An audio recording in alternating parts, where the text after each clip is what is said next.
Back to Educator.com, and if you've made it this far, you're ready for one of the most challenging yet one of the most fruitful parts of learning to read a nonfiction book. We're going to go over propositions, reasons, and evaluations.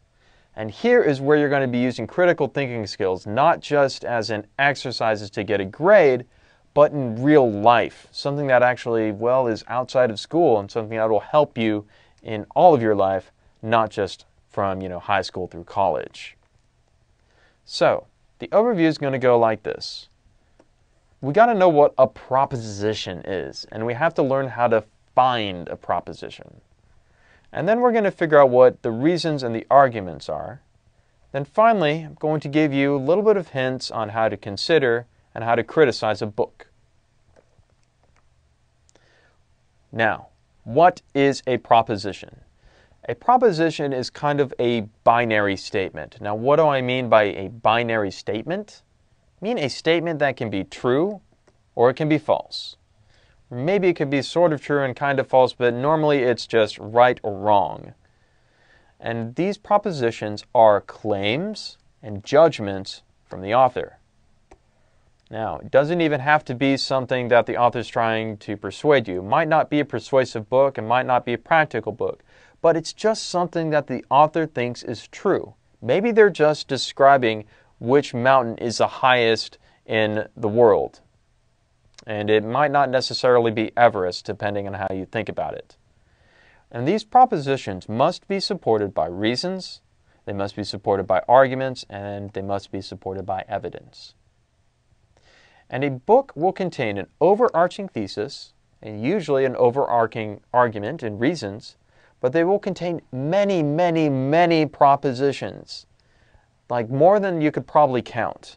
But all these propositions work together to make the author's overall point and overall thesis in the book.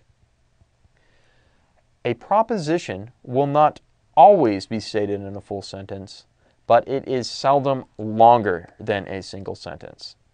I'll give you some examples right now. Brain on music. Although many people have said that music lessons didn't take, cognitive neuroscientists have found otherwise in their laboratories. I am going to highlight the proposition here, and I am going to underline it.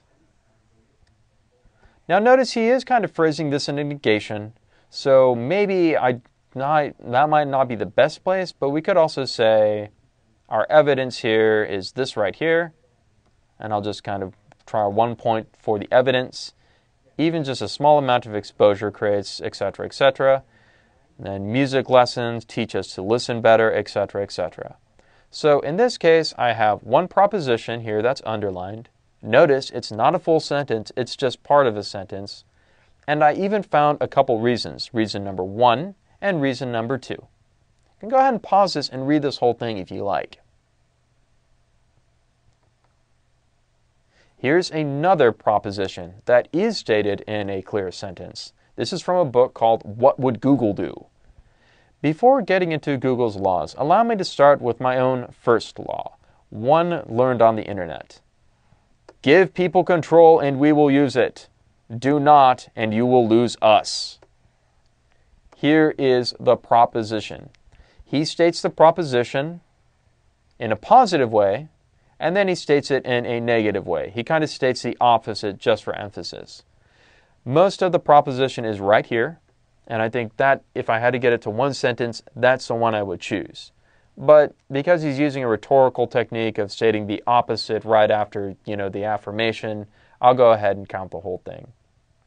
So this is a proposition. It can be true or false. I got to read on in this book to find out whether or not it's true. Now, let's see if he's given us any reasons so far. This is an essential rule for the new age. Previously, powerful companies, institutions, governments believed that they were in control, and they were. Okay, I'm not really seeing so much of a reason, but he's kind of giving a nice description of what this law is. So he hasn't really given us reasons to believe this is true. But hopefully, as we continue to read in a book like this, we'll be able to find the right answer.